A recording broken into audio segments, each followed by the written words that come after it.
Okey, Assalamualaikum warahmatullahi wabarakatuh dan salam sejahtera. Kita sambung kembali pelajaran kita iaitu buku teks muka surat 215. Okey, kita nak tengok hari ini faktor yang mempengaruhi pengoksidaan makanan. Okey, kita tengok di sini ya. Okay, proses pengoksidaan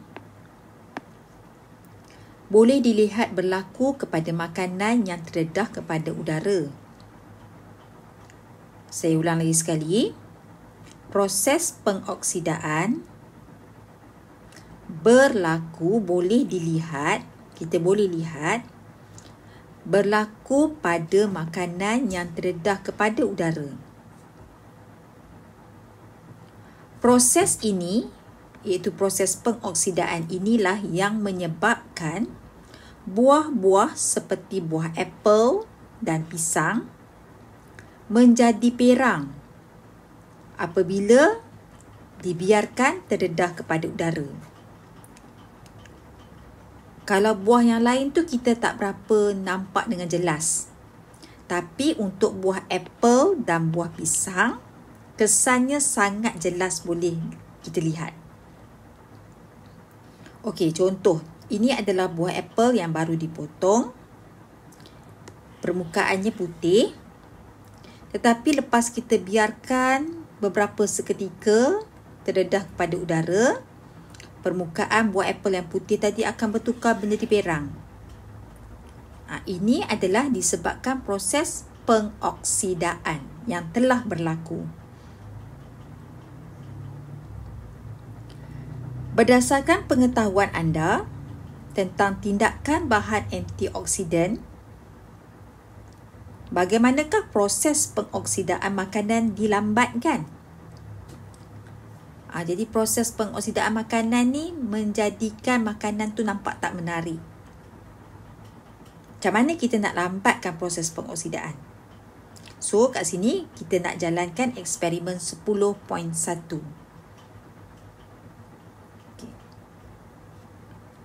Sebelum kita tengok eksperimen 10.1, kita tengok ni dulu. Antioksidan sebenarnya membantu kita menjadi sihat dan cantik. Apa dia antioksidan ni? Kita dah belajar sebelum ni kan, contoh-contoh makanan yang kaya dengan antioksidan.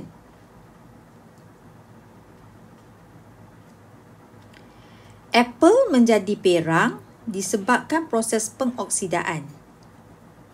Proses pengoksidaan boleh menghasilkan radikal bebas. Proses pengoksidaan ni bahaya dia boleh menghasilkan radikal bebas. Radikal bebas yang terlalu banyak akan mendatangkan bahaya kepada tubuh badan. Okay, sebelum ni kita belajar apa dia radikal bebas. Jadi kita perlukan antioksidan, kita perlukan makanan yang kaya dengan antioksidan untuk meneutralkan radikal bebas.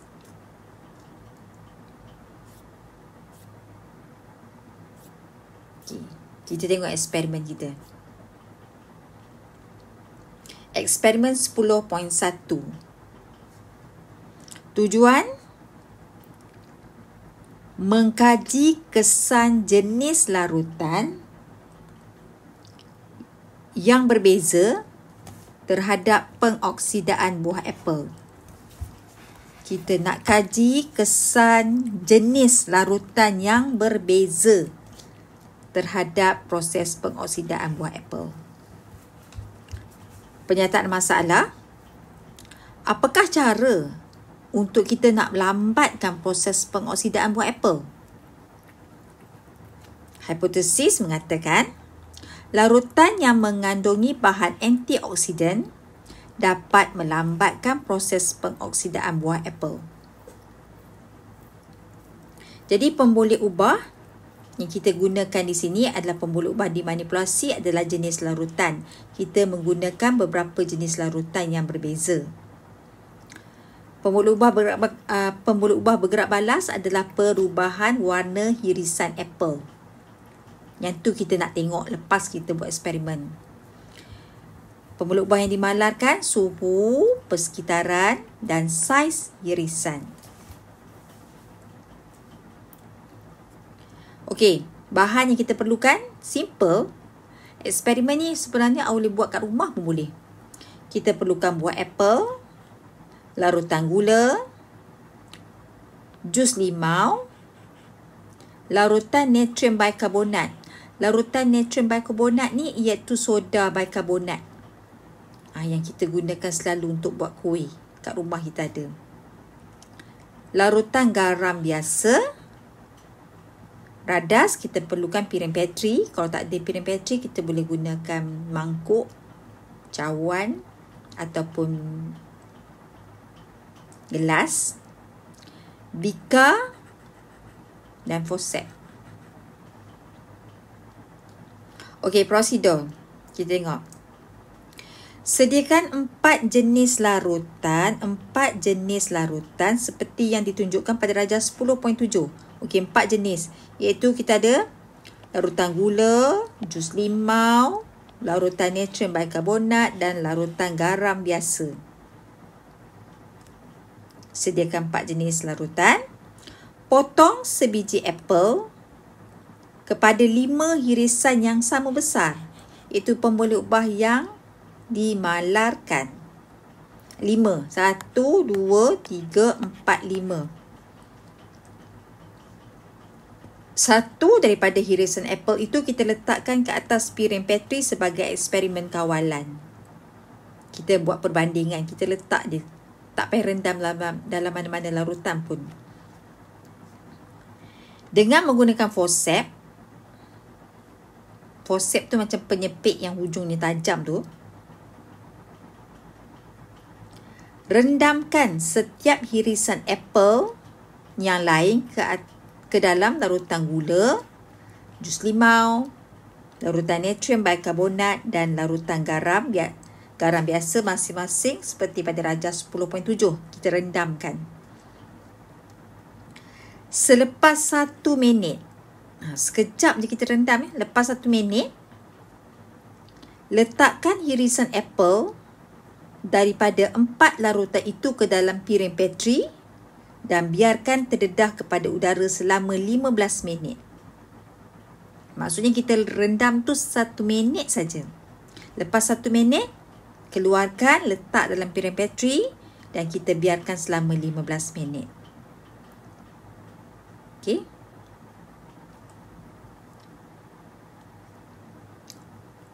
Selepas 15 minit, kita perhatikan perubahan yang berlaku kepada hirisan apple yang direndam. Perhatikan perubahan. Ini adalah pembuluh ubah bergerak balas. Okey, perhatikan perubahan yang berlaku kepada hirisan apple yang direndamkan ke dalam 4 jenis larutan dengan apple yang tidak direndam di dalam mana-mana larutan. Keputusan. Okay, ini keputusan kita. Kita nak tengok apa yang kita boleh jangkakan berlaku. Okey. Tengok di sini. Ni apa yang kita boleh jangkakan berlaku lah. Okey. Kita tengok kat sini ya.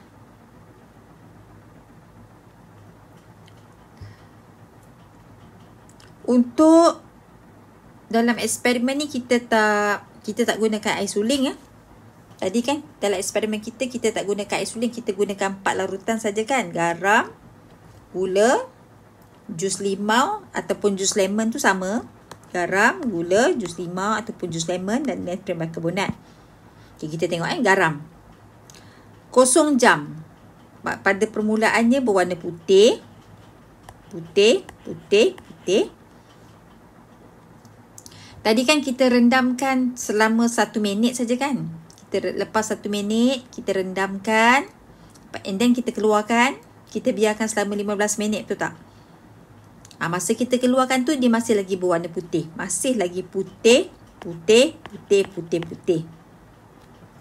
Tetapi selepas 1 jam, dalam eksperimen yang dalam buku teks tu dia bagi tahu lepas 15 minit. Tapi dalam apa yang saya cari dekat Google ni adalah dia katakan selepas 1 jam. Kita tengok yang ni dulu. Selepas 1 jam, apple yang diletakkan dalam air suling menjadi perang muda. Sudah bertukar menjadi perang muda. Dalam garam dan juga gula masih lagi berwarna putih. Jus lemon berwarna putih. Natrium bicarbonate berwarna perang muda. Okay, kat sini perang muda.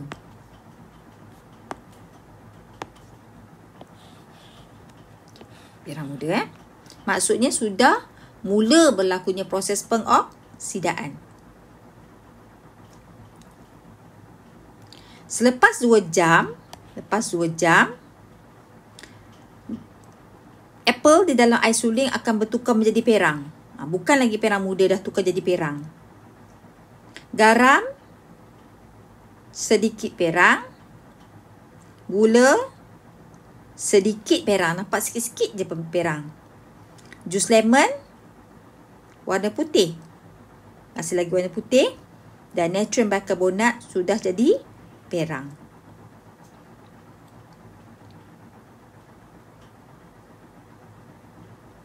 Okey, lepas 3 jam dalam air suling sudah bertukar menjadi perang tua, perang yang gelap. Maksudnya proses pengoksidaan memang sangat banyak berlaku. Dalam garam tadi sedikit perang, sekarang ni dia jadi perang muda-muda. Maksudnya banyak sikitlah perangnya daripada sedikit perang tu. Dah bertambah sedikit proses pengoksidaan. Gula juga perang muda. Dalam jus lemon, kalau selepas 3 jam, dia sedikit saja perang. Dan dalam natrium bicarbonate sudah jadi perang tua. Sama macam ni. Okey.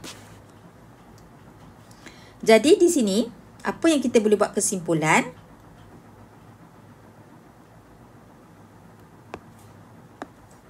Garam, gula dan jus lemon boleh melambatkan proses pengoksidaan buah apple.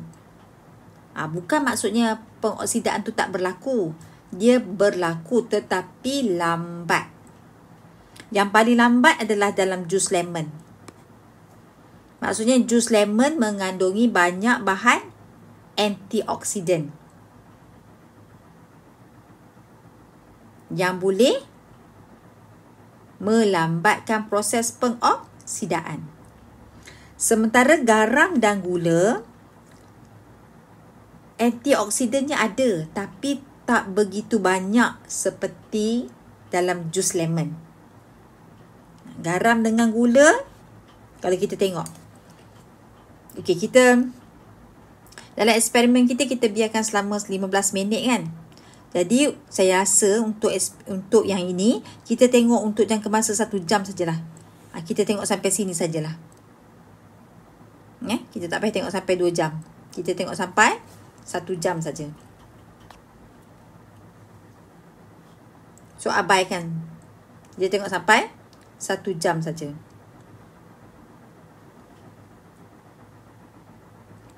Jadi apa yang kita boleh katakan?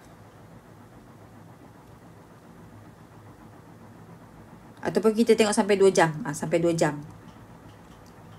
Garam dan gula ada juga bahan antioksidan tetapi kandungannya tak begitu banyak. Tapi dalam jus lemon, kandungan antioksidannya paling banyak.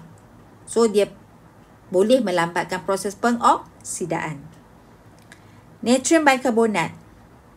Natrium bicarbonate adalah mempunyai pH yang beralkali. Jadi, kita tengok kat sini, pH yang beralkali boleh mempercepatkan proses pengoksidaan. Sebab natrium bicarbonate ni dia mewakili pH yang beralkali. Kita tengok lepas 2 jam warna apple akan bertukar menjadi perang. Okey, bermaksud natrium bikarbonat yang mempunyai pH berakali ini mempercepatkan proses pengoksidaan. Begitu juga air suling. Air suling adalah pH neutral. pH 7. pH 7 juga mempercepatkan proses pengoksidaan. Okey, ini kesimpulan yang kita boleh buat. Jadi untuk result nanti, untuk eksperimen yang kita bincangkan tadi, saya nak awak tulis result yang ini ya. Salingkan result yang ni. Salingkan keputusan ini. Ambil yang ni. Okey. Sebab time ni, tolong pakai result yang selepas 2 jam. Pakai yang ni. Perang. Tapi adalah air suling kita tak buat. So tak payah tulis. Awak ambil yang garam, gula, jus lemon, gantikan dengan jus limau, natrium bikarbonat, awak salin ni result ini. Sedikit perang, putih dan perang. Okey, isikan dalam keputusan. Okey, dalam ni. Isikan tadi. Okey. Kesimpulan. Adakah hipotesis eksperimen ini diterima? Ya, hipotesis diterima. Apakah kesimpulan eksperimen ini? Kesimpulan dia, larutan yang mengandungi bahan antioksidan dapat melambatkan proses pengoksidaan buah apple. Okay, kita tengok soalan. Hirisan apple yang manakah tidak berubah menjadi perang? Yang manakah tidak berubah langsung menjadi perang? Jus limau lah. Garam dengan gula boleh juga, tapi antioksidannya tak begitu banyak. Bagaimanakah hirisan apple boleh menjadi perang? Bagaimanakah hirisan apple tu boleh jadi perang? Jawapan dia ada kat sini.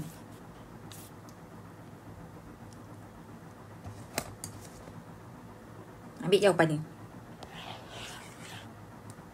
Apple menjadi perang disebabkan oleh proses pengoksidaan yang menghasilkan radikal bebas.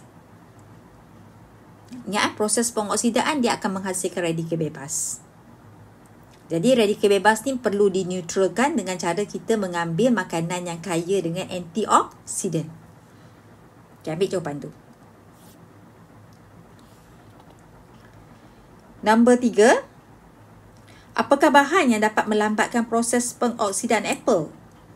Bahan yang dapat melambatkan proses pengoksidaan apple adalah makanan yang mengandungi banyak antioksidan. Jadi, cikgu minta awak salin eksperimen 10.1. Dalam eksperimen 10.1 ni, saya juga nak minta awak tolong lukiskan gambar rajah ini. Sebenarnya sangat senang untuk buat eksperimen ni. Kat rumah awak boleh cuba. Awak boleh cuba kat rumah. Okey? Okey, habis yang tu, kita tengok satu lagi. Ni, cuba kita tengok. Kita tengok sekejap. Bahagian permukaan potongan apple yang dicelup ke dalam bahan antioksidan seperti jus limau tidak rosak kerana bahan antioksidan menghalang pengoksidaan makanan. Bahagian permukaan potongan apple yang tidak dicelup ke dalam jus limau, itu tanpa bahan oksidan, akan menjadi rosak. Rosak tu perang. Akibat proses pengoksidaan yang disebabkan oleh radikal bebas daripada udara.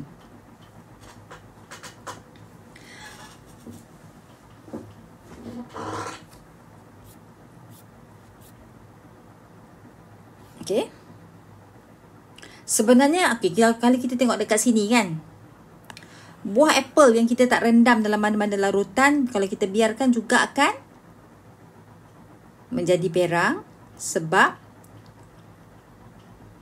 radikal bebas itu ada dalam udara. Jadi oksigen daripada udara tadi akan mengoksidakan apple tadi, menyebabkan dia bertukar menjadi perang. Okey. Okey, kita nak tengok satu lagi. Seterusnya tajuk yang satu lagi kita nak tengok. Okey, produk kesihatan 10.4. Apa maksudnya produk kesihatan? Kita baca. Kini semakin banyak produk kesihatan dihasilkan dan dijual di pasaran. Namun adakah semua produk itu baik untuk kesihatan dan dapat menyembuhkan penyakit? Apakah kandungan yang terdapat di dalam produk itu? Bagaimanakah kita dapat mengetahui keberkesanan produk-produk kesihatan ini? Okay, apa dia produk kesihatan yang biasa kita tengok kat pasaran? Okay, contohnya, okay, ni contohnya. Vivix. Saya tak tahu produk apa ni, daripada Shaklee. Okey. Dikatakan produk ini mengandungi muscadine grape. Ada juga Polygonum cuspidatum. Ini semua nama-nama saintifik purple carrot, ada elderberry. Semua ni. Ini apa? Mengandungi asid alergik dalam kepekatan yang tinggi, mempunyai ciri menghentikan kimia penyebab kanser, antivirus dan antibakteria. Yang ini pula melambatkan proses penuaan, merendahkan kolesterol dan tekanan darah serta mengurangkan berat badan. Ini produk kesihatan lah, untuk kesihatan badan lah ni. Kalau kita baca ni macam-macam Ini pula memberi kesan pada saluran darah, platelet dan lipoprotein yang berkebolehan mengurangkan risiko penyakit jantung koronari. Ini mampu memberi perlindungan terhadap penyakit kardiovaskular dan jantung, lebih pada kesihatan. Kita tengok satu lagi. Ini produk kesihatan satu lagi. Ini adalah apa ni? Beauty Trim. Saya pun tak tahu produk apa ni. Dikatakan ada mengandungi apple extract, Garcinia cambogia, cerebron dan soy lecithin. Ni semua. Ini lebih pada untuk slim dan cantik lah. Produk kecantikan. Banyak dekat pasaran sekarang ni kan. Inilah yang dimaksudkan dengan produk kesihatan. Okey. Kita tengok. Semua produk kesihatan sama ada dalam bentuk pil, serbuk ataupun lotion mengandungi bahan aktif yang memainkan peranan dalam memberikan kesan kepada pengguna produk. Apakah yang dimaksudkan dengan bahan aktif? Apa dia bahan aktif? Okay, bahan aktif, definisi kat sini, ialah komponen tertentu di dalam sesuatu produk yang mempunyai kesan terhadap penyembuhan ataupun pencegahan penyakit. Inilah yang dikatakan bahan aktif. Contohnya macam produk tadi tu. Mana bahan aktif dia? Inilah bahan aktif dia ni. Dia ada ni, ada bahan ini, ada ini, ada ini. Inilah yang dikatakan bahan aktif. Ini pun sama. Ada apple extract, ada yang ni, yang ni. Ini adalah yang dikatakan bahan aktif beauty trim.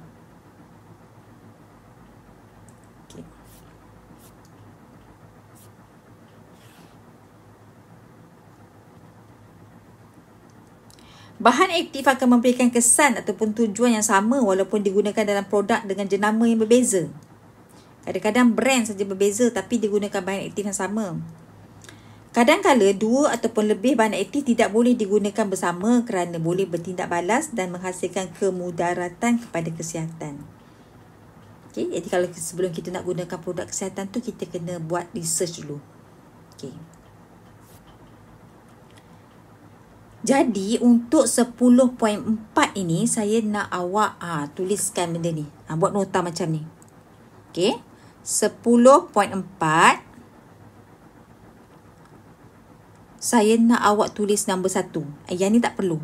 Yang ini tak perlu. Sekejap Untuk nota awak, yang ni tak perlu. Yang ni tak perlu. Tak perlu ni. Saya nak awak tulis nombor 1. Awak tulis tajuk dia 10.4 produk kesihatan. Bahan aktif ialah komponen tertentu di dalam sesuatu, isi tempat kosong, yang mempunyai kesan terhadap, sebenarnya salin je kat sini. Salin je ni. Salin je. Jawapannya ada dekat sini. Isikan tempat kosong tadi. Okey. Nombor 2. Ni pun saya nak awak salin. Bahan aktif ini memberi kesan terhadap kesihatan walaupun nama produk berbeza-beza. Namun, 2 ataupun lebih bahan aktif tidak boleh digunakan bersama kerana boleh bertindak balas dan menghasilkan kemudaratan kepada kesihatan. So, salin. Okey. Nombor 1, nombor 2, salin. Dan yang seterusnya, okey, mewajarkan penggunaan produk kesihatan yang berbeza dalam pasaran. Mewajarkan. Kenapa pengguna ni perlu ambil produk kesihatan tu? Kenapa mereka nak ambil? Mengapakah permintaan yang tinggi terhadap produk kesihatan berlaku? Yang ni saya nak awak salin yang ni. Mengapa permintaan yang tinggi terhadap produk kesihatan berlaku? Okey ni, awak buat macam ni. Wajaran penggunaan produk kesihatan. Okey. Benda ni semua dalam buku teks. Okay, kita tengok Diambil untuk pelengkap kepada amalan pemakanan yang tidak seimbang oleh masyarakat yang sibuk. So, ada kat sini. Jawapannya ada kat sini.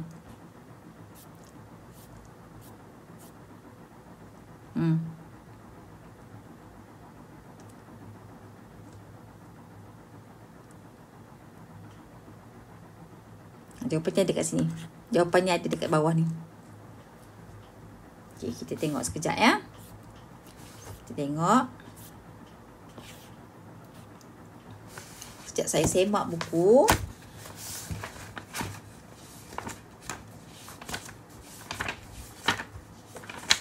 Okey. Apa jawapan kat sini sepatutnya? Diambil untuk pelengkap. Apa yang diambil untuk pelengkap? Apa yang diambil untuk pelengkap? Jawapannya pil vitamin. Yang kat sini awak tulis sini. Awak tulis kat sini. Pil vitamin. Pil vitamin diambil untuk menjadi pelengkap kepada amalan pemakanan yang tidak seimbang oleh masyarakat yang sibuk bekerja. Jadi kadang-kadang kita tak sempat nak ambil buah-buahan, tak sempat nak beli. So, cara yang paling senang kita ambil vitamin saja. Okey? Sebenarnya vitamin tu kita boleh dapat daripada buah-buahan yang segar ataupun sayur-sayuran yang segar. Tapi disebabkan oleh kita, sebab kita sibuk, kita tak sempat nak pergi beli. So, cara yang paling mudah, kita hanya ambil vitamin dalam bentuk pil sahaja. Okey? Buah ajaran yang kedua. Apa yang kita nak isi kat sini? Apa yang diambil? Produk kesihatan seperti suplemen. Jawapan dia kat sini. Produk kesihatan seperti suplemen. Diambil untuk memulihkan penyakit atau mengekalkan kesihatan. Mengekalkan kesihatan. Saya ambil ni daripada buku teks. Refer muka surat 218. Dan yang wajaran yang ketiga. Apa yang diambil? Multivitamin. Multivitamin diambil untuk meningkatkan proses pembesaran kanak-kanak. Jadi awak salin semua. Jadi peta bulatan ni awak salin lah sebagai nota. Salin ni sebagai nota. Okey. Yang ni, yang ini dan yang ini. Okey.